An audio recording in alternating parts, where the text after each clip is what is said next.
We will extend the shelter in place for the medically fragile and the elderly to line up with that. That'll go to June 12th, 2020.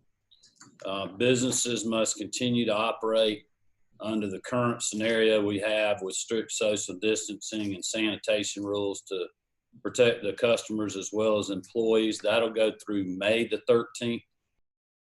We don't have to have a mandate to continue to move the numbers the right way. Our public is much more educated now than they were. But the fact of the matter is the people that are most vulnerable to this are in our long-term care facilities, and they're elderly and they're medically fragile. So that's who we're continuing to shelter in place. But the people that are not being adversely affected by this, there's a way now for them to move back into the workforce, move back into normal parts of their life that solve a lot of other issues that we're seeing. I knew we were going to be under scrutiny when people started opening. I knew the media would be out trying to find bad actors, which they were at 7 a.m. last Friday. But thankfully, what they found was people had really taken these measures very seriously. It didn't surprise me a bit that some businesses delayed.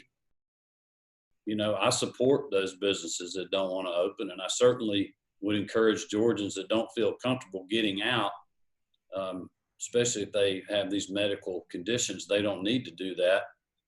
But if people want to, then I believe they ought to have the opportunity to do that. And that's all I did, was give people that opportunity. I believe lifting the shelter in place, encourage people to stay home when they can. But if they want to go to a state park or a beach or a city park or, do some sort of activity to get their kids out of the house, they can do that in a safe environment that they'll follow the guidelines. And we've certainly seen that over the last several weeks.